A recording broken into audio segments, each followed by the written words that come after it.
करते हुए हुजूर अलैहिस्सलाम की अम्मी जान का जिक्र करके बात खत्म करना चाहता हूँ। हुजूर की प्यारी अम्मी जिसे आमिना कहते हैं, आपने इब्तिदा में जिक्र सुना हुजूर की अम्मी जान का। माँ होने के एतबार से कोई सानी नहीं है और हुजूर की अम्मी जान का विसाल सिर्फ 21-22 साल की उम्र में हो गया था। भर जवानी में वो दुनिया से गई। बहुत अच्छी शायरा थी, शेर कहना जानती थी। सबसे पहले रसूलुल्लाह की नात अगर किसी ने कही है तो वो हुजूर की अम्मी जान सैयदा आमिना है और वो अशार अभी भी तारीख में मौजूद है। सैयदा आमिना 6 साल रसूलुल्लाह की उम्र थी। अपने शहजादे से कहती है, बेटा तुमने अपने बाबा को तो नहीं देखा, चलो मैं तुम्हें तुम्हारे बाबा की कब्र की जियारत करा के लाती हूं। यानी अल्लाह के रसूल अलैहिस्सलाम का सबसे पहला सफर अगर 6 साल की उम्र में हुआ है तो कहां के लिए हुआ है? मदीने मुनव्वरा के लिए हुआ है। उस वक्त तक तो मदीना नहीं था बल्कि उसको यसरफ कहा जाता था और उनके वालिद का मजार सरकार अब्दुल्ला का मजार मदीने मुनव्वरा में ही था। तिजारत के लिए गए थे, वापस आ रहे थे, बीमार हुए, वहीं रुके अपने ननियाल में और वहीं पर इंतकाल हो गया। तो वहां वालिद के मजार की जियारत के लिए लेकर के गई और जब वापस लौट रही थी तो इतनी बीमार हो गई। 3 लोग थे काफले में, उम्मे ऐमन, सरकार आमिना और हमारे आका। हुजूर की उम्र सिर्फ 6 साल की। उम्मे ऐमन हजरत अब्दुल्ला की कनीज थी जो हजरत अब्दुल्ला के बाद हजरत आमिना की खिदमत में आ गई थी।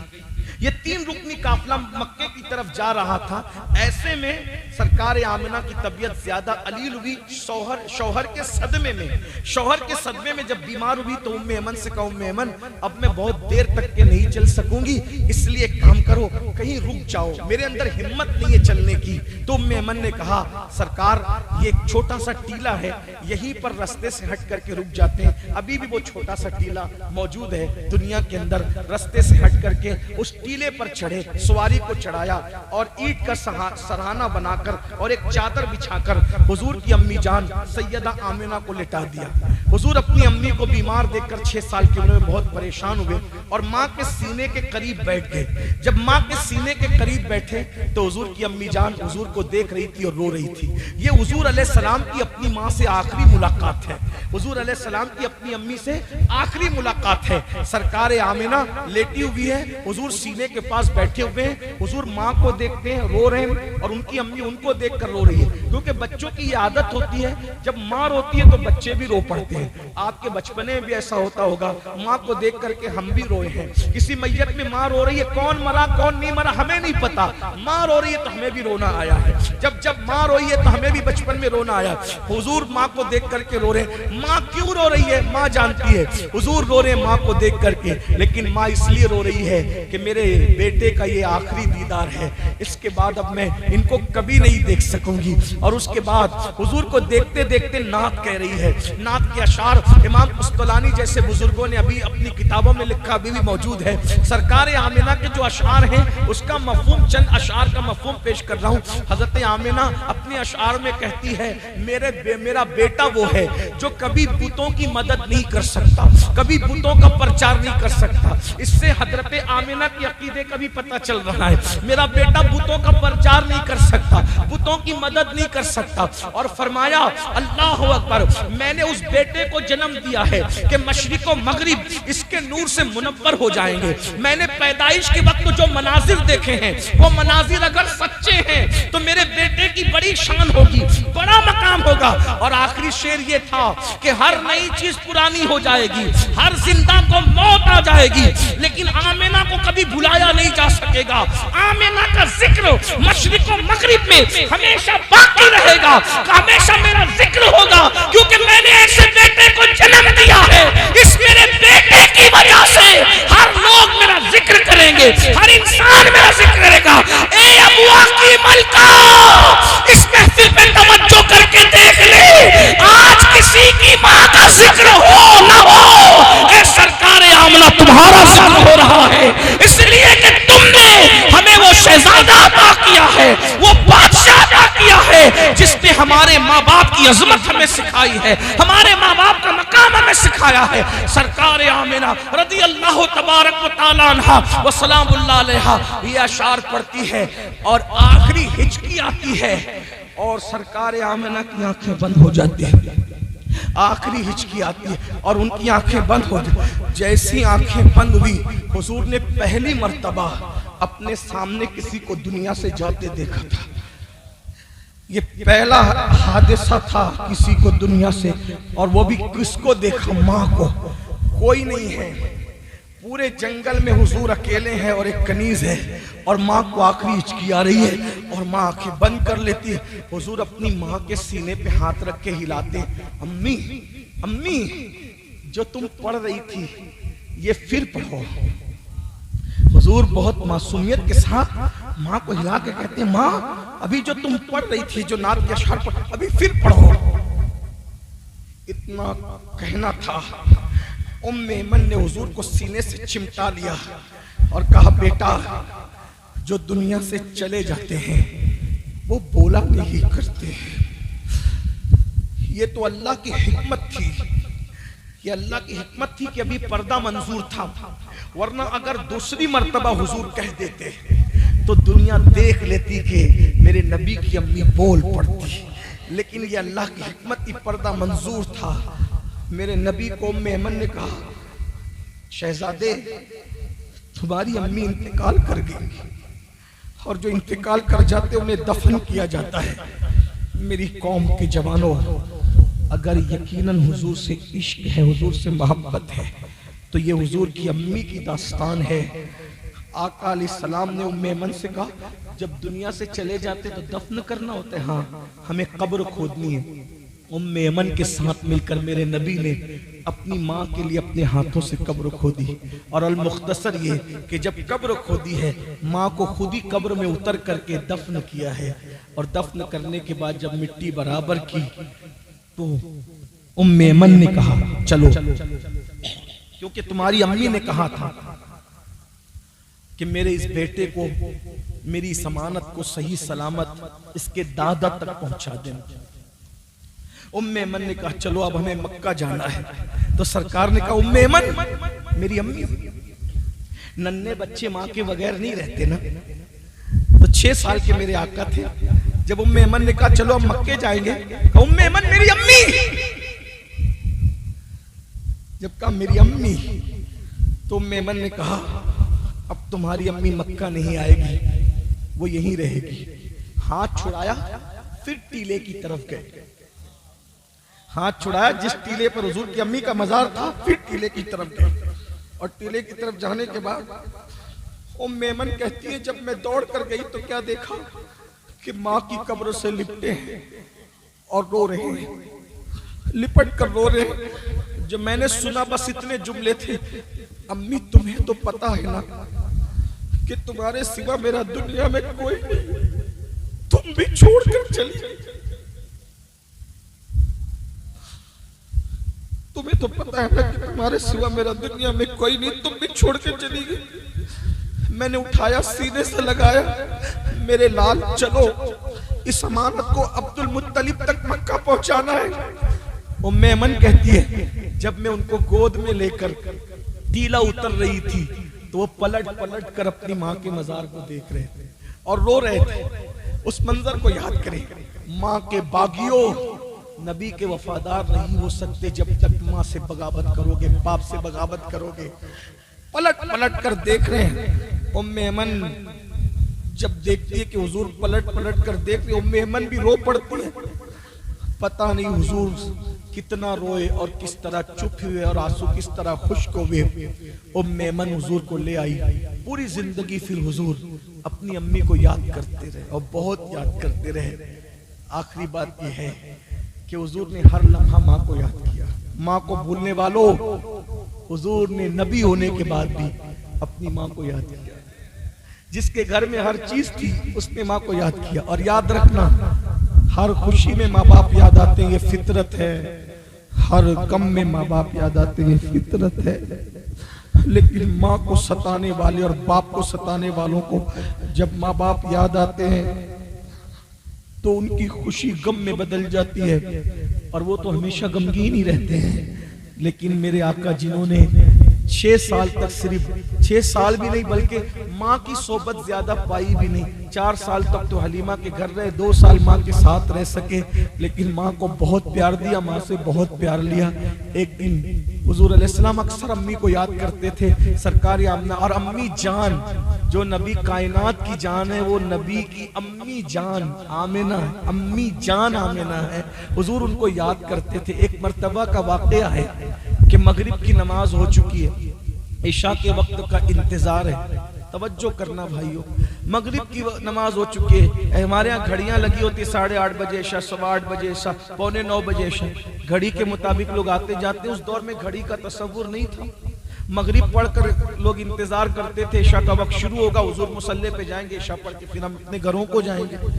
मगरिब हो चुकी है, इशा का इंतजार हो रहा है, लोग मस्जिद में बैठे, जाने वाले जा चुके, आने वालों का इंतजार है। हुजूर मस्जिद में बैठे। मस्जिद में बैठे बैठे अचानक, सहाबा की आदत थी, जब भी हुजूर मस्जिद में बैठे होते, कहीं बैठे होते, सहाबा हुजूर को तकते रहते थे, क्योंकि जानते थे हुजूर को देखने से बड़ी कोई इबादत नहीं है। करोड़ों साल की इबादत वो मकाम नहीं रखती जो हुजूर को एक लम्हा देखना अहमियत रखता है, क्योंकि हुजूर को देखने से सहाबी बनता है, करोड़ों साल की इबादत से कौन क्या बनता है। अल्लाह अकबर। तो सहाबा हुजूर को देखते रहते थे। अचानक सहाबा किराम ने एक मंजर देखा कि हुजूर अलैहिस्सलाम बैठे हैं तन्हाई में, सबसे अलग थलग, और सर झुका करके हुजूर की आंखों से खामोश खामोश आंसू निकल रहे हैं, खामोश खामोश आंसू। और वह आंसू दाढ़ी शरीफ पर आते हैं और निछावर होते हैं दामन की तरफ। सहाबा को अपनी खुशी से ज्यादा हुजूर की खुशी अजीज थी, और अपने गम से ज्यादा हुजूर को बेचैनी, हुजूर की बेचैनी उनको बेचैन कर देती थी। जब सहाबा किराम हुजूर को तक रहे थे, अचानक देखा कि अल्लाह के रसूल की आंखों में आंसू है, तड़प गए। और तड़पने के बाद करीब आए और अर्ज़ की, आका रोने की कोई वजह तो मालूम नहीं होती, सरकार हमारे माँ बाप आप पे कुर्बान, बताएं किस चीज ने आपको रुलाया है। मेरे आका फरमाते, साहिबो आज मुझे मेरी माँ याद आ गई है, आज मुझे मेरी माँ याद आ गई। माओ को तड़पाने वालों, जो कौनैन का वाली है, वजह तखलीक के कायनात है, उनको माँ याद आती है, आपको भी याद आएगी। बहुत माफी के साथ 2 जुमले सुन ले, बात आगे बढ़ने से पहले। हम लोगों के हाथ पांव चूमने वालों, हमारे हाथ पांव चूमने से तुम्हें जन्नत नहीं मिलेगी। हमारी दावतों में गरम गरम खानों का एहतमाम करने वालों, कुछ नहीं मिलेगा अगर तुमने माँ बाप को तरसाया है। तो जाओ अपने माँ बाप के हाथ चूमो, और पहले उनके हाथ चूमो, फिर इधर आओ। और अगर वहां हाथ नहीं चूमते तो यहाँ हाथ पैर चूमने से कुछ नहीं। तुम्हारी जन्नतें तुम्हारे घरों में पड़ी हुई है, तुम उन्हें छोड़ करके इधर उधर भटक रहे हो। उलमा से कहते हो सलीम मियां दुआ करें, हाशिम साहब दुआ करें, अमीनुल कादरी दुआ करें। याद रखना, हमारी दुआएं, कितना भी नेक परहेजगार मुत्तकी हो, हमारी दुआएं कबूल भी है, रद्द भी है। लेकिन जाओ सनद याफ्ता सर्टिफाइड दुआ जो हुजूर ने बताई है, फरमाया माँ बाप जब दुआ करते हैं उनकी दुआ कभी रद्द नहीं होती। दुआ वालिदिही ले वलदिही का दुआई लकुम, तुम्हारे बाप की दुआ तुम्हारे हक में ऐसे है जैसे नबी की दुआ उम्मती के लिए हुआ करती। उनकी दुआएं छोड़कर इधर उधर दुआ के लिए भटक रहे हो। हुजूर ने फरमाया, बल्कि क्या फरमाया, दुआ वालिदिही ले वलदिही का दुआई लकुम। नबी भी नहीं फरमाया, बल्कि फरमाया जैसे मेरी दुआ तुम्हारे हक में है, वैसे तुम्हारे माँ बाप की दुआ तुम्हारे हक में है। बताओ क्या सैयदुल अंबिया की दुआ रद्द हो सकती है? तो जैसे सैयदुल अंबिया की दुआ रद्द नहीं होती, हुजूर के सदके में हुजूर ने बताया तुम्हारे माँ बाप। और ये बात, या कुछ लोग हमसे माँ बाप की फजीलत सुनने बाद, हजरत मेरे अब्बा तो शराब पीते हैं, वो तो जुआ खेलते, वो तो नमाज नहीं पढ़ते। मैंने कहा बाप शराब पीता हो, जुआ खेलता हो, शराबी हो, जुआड़ी हो, कुछ हो, उसका एहतराम आप पे फर्ज है, क्योंकि बाप का एहतराम नेक होने की वजह से नहीं है, माँ बाप का एहतराम माँ बाप होने की वजह से है। इसको याद रखना। बल्कि अल्लाह ना करे माज़अल्लाह, अगर माँ बाप काफिर भी हो तो भी उनका हक अदा किया जाएगा। एक सहाबी हाजिर हुई, हुजूर मेरी अम्मी काफिर है और वो शराब भी पीती है, मैं क्या करूं? सरकार ने मैं मोहब्बत से मना कर शराब पीने के लिए, और अगर नहीं माने तो जब वो शराब पी के बेहोश हो जाया करे तो उसको उठा के अपने बिस्तर पे लिटा दिया। देख रहे हमारा मजहब ये है, काफिर माँ बाप का भी हक अदा किया जाएगा। अपने मुसलमान माँ बाप को छोड़ दिया, बहाने करते हो, अल्लाह दूर नहीं है, सुन लो। माँ बाप को तकलीफ पहुंचाने वाले जिस दिन तुम माँ बाप बनोगे, आज जितना सता रहे हो इससे ज्यादा सताए जाओगे। बद्दुआ के तौर पे नहीं कह रहा हूं, ये हदीस पाक का मफहूम है। अगर मार रहे हो तो मार खाओगे, और ये भी सुन लो, एक मार रहे हो 2 तमाचे खाने के लिए तैयार रहना। एक वक्त तो भूखा रख रहे हो, 2 वक्त तो भूखे रहने के लिए तैयार रहना। घर से निकाल रहे हो, घर से फेंके जाने के लिए तैयार रहना। अपनी जवानी पर इतना गुरूर अच्छा नहीं है। दीन छोड़ दिया, मजहब छोड़ दिया, मसलक से दूर हो गए। आओ अपने नबी की जिंदगी। हुजूर अलैहिस्सलाम रो रहे, और जब हुजूर की आंखों में आंसू है, सहाबा ने पूछा क्यों रो रहे? रोने की वजह मालूम नहीं। फरमाया मेरी अम्मी की याद आ गई, मेरी माँ मुझे याद आ गई। जब माँ का नाम सुना सब सहाबा रो पड़े, सब रो पड़े, सब रोने लगे। सरकार आमिना की याद सबको आ गई। जब रोते रोते कुछ इफाका हुआ तब हुजूर ने कुछ कहा, सबने कान लगाए तो अल्फाज यूं तरतीब पाए, काश आज मेरी अम्मी जाहिरी जिंदगी में हयात हो। आज मेरी अम्मी, ये हुजूर के अल्फाज हैं, मफहूम के तौर पे अर्ज कर रहा हूं, आज मेरी अम्मी जाहिरी जिंदगी में हयात होती कितना अच्छा होता। मैं ऐसा सोचता हूँ कि शायद इसलिए ये बात हो रही हो कि आमिना सरकार कहती थी ना कि मेरा बेटा ये होगा, ये होगा, ये होगा, ये होगा, तो आज वो सारी चीजें तो जाहिर हो गई ना। तो आज मेरी अम्मी ये सब देख के कितना खुश होती। हाँ, हमारी अम्मियाँ भी खुश होती है ना, आपकी अम्मियाँ भी आपकी डिग्री देख के, इज्जत देख के खुश होती हो। हुजूर कहते काश मेरी अम्मी जाहिरी जिंदगी में हयात होती कितना अच्छा होता। आरे चल गए दिलों पर। फिर मेरे आका ने दूसरा जुमला कहा, अगर आज मेरी अम्मी हयात होती तो क्या होता? तब साहबे किराम ने सवालिया निगाहों से हुजूर के चेहरे पे देखा, हुजूर क्या होता? सरकार फरमाते हैं मैं तुम्हें इशा की नमाज पढ़ा रहा होता, मैं तुम्हें इशा की नमाज पढ़ा रहा होता और मेरी अम्मी को मेरी जरूरत पड़ जाती, हाय हाय, मैं तुम्हें इशा की नमाज पढ़ा रहा होता, नबी की नमाज है, पढ़ नहीं पढ़ा रहा होता, और मेरी अम्मी को मेरी जरूरत पड़ जाती, मेरी अम्मी मुझे पुकारती, मेरे बेटे मोहम्मद इधर आओ। हालांकि इस लहजे में हुजूर को कोई पुकार नहीं सकता, लेकिन आका फरमा रहे काश, मफहूम के तौर पे अर्ज करो, काश मेरी अम्मी जब मैं नमाज पढ़ा रहा होता उनको मेरी जरूरत पेश आती, वो मुझे आवाज देती, मेरे बेटे मोहम्मद इधर आओ। साहबे किराम ने हैरत से देखा। सरकार फरमाते मैं माँ की आवाज सुनता नमाज छोड़ देता, माँ की आवाज सुनता नमाज छोड़ देता, और नमाज छोड़कर लब्बैक लब्बैक, माँ को लब्बैक कहते, लब्बैक लब्बैक कहते हुए, लब्बैक या अम्मी, ऐ मेरी माँ मैं हाजिर हूँ, ये कहकर नमाज छोड़कर मैं अपनी माँ की बारगाह में हाजिर हो जाता। बताओ एहतराम इंसानियत कॉन्फ्रेंस करने वालों, मोहसिन इंसानियत ने माँ का क्या एहतराम सिखाया। आज घर घर में माँओं की आंखों में आंसू है। मैं बात आखिरी में ये अर्ज कर दूं, इसलिए कि मुझे कहने की आदत है, नहीं कहता तो मैं बेचैन रहता हूँ। मैं मजहबी लोगों में भी माँ बाप का वो एहतराम नहीं देख रहा हूँ जो अल्लाह के रसूल ने हुक्म दिया था। मजहबी लोग भी माँ बाप को बस इतना ही पालते हैं, रोटी दे दो, कपड़ा दे दो, मकान दे दो, बाकी कोई इज्जत नहीं है। भाइयों रोटी तो लोग कुत्ते को भी दे देते हैं, रोटी और कपड़ा तो लोग नौकरों को भी दे देते हैं। माँ बाप को कैसे रखना चाहिए, सैयदी आला हजरत इमाम अहमद रजा ने लिखा, फरमाते हैं माँ बाप को बादशाहों की तरह रखो और उनसे बात करने से पहले इजाजत लो, जब वो इजाजत दे दिया करे तो इस तरह बात किया करो जैसे कोई गुलाम अपने आका से बात करता है। और हदीस में आया है अपने माँ बाप के सामने उफ उफ भी न फला तकुल लहुमा उफ वला तनहरहुमा, ना उनके सामने फला, उनके सामने उफ भी मत कहो, उनके सामने उफ भी मत कहो। अल्लाहु अकबर। वला तकुल लहुमा उफ, उनके सामने उफ भी मत कहो, वला तनहरहुमा, और उनको झिड़को नहीं, मत झिड़को।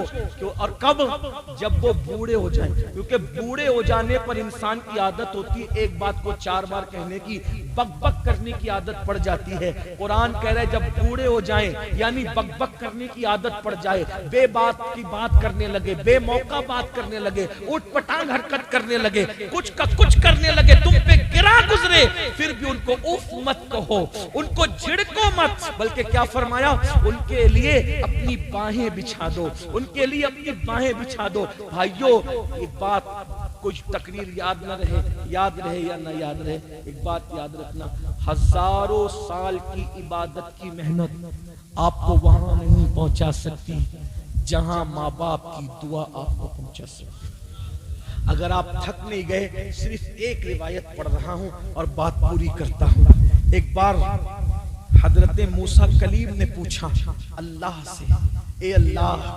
जन्नत में मेरा पड़ोसी कौन होगा? तवज्जो, बात पूरी हो रही है, पूरी हो चुकी, लेकिन आपके शौक को देखकर मुझे याद आया। बहुत अच्छे से सुनते हैं रुद्रपुर वाले, माशाल्लाह, अल्लाह आपको सलामत रखे, ये आपके उलमा की तरबियत है। मूसा अलैहिस्सलाम ने पूछा मेरा पड़ोसी जन्नत में कौन होगा? अल्लाह की तरफ से जवाब आया, एक कसाई, कसाई कसाब, गोश्त फरोश, गोश्त बेचने वाले, वो तुम्हारा पड़ोसी जन्नत। अगर कसाब बिरादरी के लोग यहाँ मौजूद हो, बुरा मत मानना, आदमी असल में क्या होता है ना, पेशे की वजह से बेबाक होता है। जैसे जो खेती करते हैं वो नरम दिल होते हैं, इसी तरह से जो लोग जानवरों का धंधा करते हैं थोड़ा वो बोलते ज्यादा है। एक कारोबार इंसान को, जो लोहे का कारोबार करते हैं वो सख्त दिल होते हैं, यानी कारोबार का सख्त। ऐसी गोश्त बेचने वाला भी, चूंकि लोग उसको इतना सताते हैं, वो थोड़ा सख्त दिल और जरा जबान का तेज हो जाता है। लोगों के वो फितरी तौर पे ऐसे नहीं होते, लोग सताते हैं, जरा हड्डी कम डाल, चिचड़ा मत डाल, यहाँ का गोश्त दे, वहां का गोश्त दे। वो कितनों को देगा? 2 राने कितनों को देगा? 2 दस्ते कितनों को? सब उसको सताते, तो वो तेज हो जाता है, सख्त हो जाता है गोश्त बेचने वाले। हजरत मूसा को हैरत हुई, या अल्लाह, कलीम जैसा पैगंबर है और उसका पड़ोसी और साथी जन्नत में कौन? कसाई, कसाब। ये तो उसकी अता है ना, इसकी अता है, जिसको जो चाहे अता करे।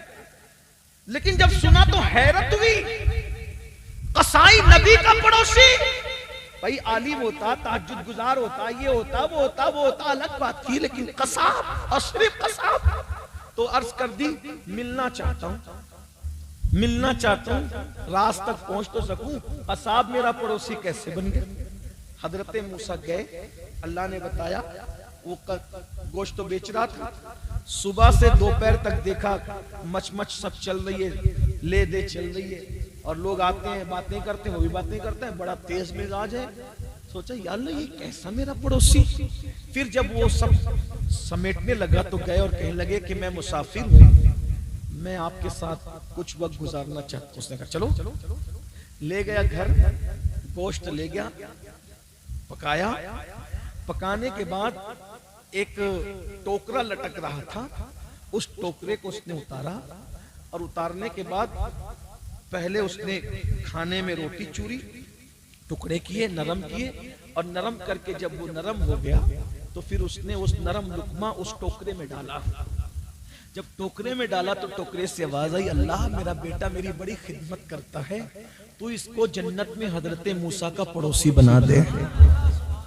मेरा बेटा मेरी बड़ी खिदमत करता है, तू हजरत मूसा का इसको जन्नत में पड़ोसी बना दे। क्या हुआ? हजरत मूसा समझ गए इसका कोई अमल नहीं है, सिर्फ इसकी माँ की दुआ की बरकत है कि अल्लाह तबारक व तआला ने हजरत मूसा का इसको जन्नत में पड़ोसी। अब बताओ भाई, जब माँ की दुआ से ऐसे अक्कड़बाज आदमी को मूसा अलैहिस्सलाम का जन्नत में पड़ोस मिल सकता है, तो माँ की दुआ से हमें रोजी क्यों नहीं मिल सकती? माँ की दुआ से इज्जत क्यों नहीं मिल सकती? माँ की दुआ से अच्छा रिश्ता क्यों नहीं मिल सकता? माँ बाप की दुआ से हमारा घर क्यों नहीं बन सकता? अगर नबी को मानते और नबी के फरमान पर यकीन है तो याद रखना, किसी भी बाबा के तावीज में उतनी ताकत नहीं है जितने माँ बाप की दुआ में तावीज है, जितनी माँ बाप की दुआ में ताकत है। किसी वजीफा को इतना पावरफुल नहीं है जितना पावरफुल माँ बाप की दुआ है। लेकिन एक बात कहूं, एक होता है दुआ करवाना, एक होता है दुआ लेना। दुआ करवाने की अहमियत नहीं है, दुआ लेने की अहमियत है। उसने माँ से दुआ करवाया नहीं, माँ से दुआ ली। करवाने और लेने में क्या फर्क है?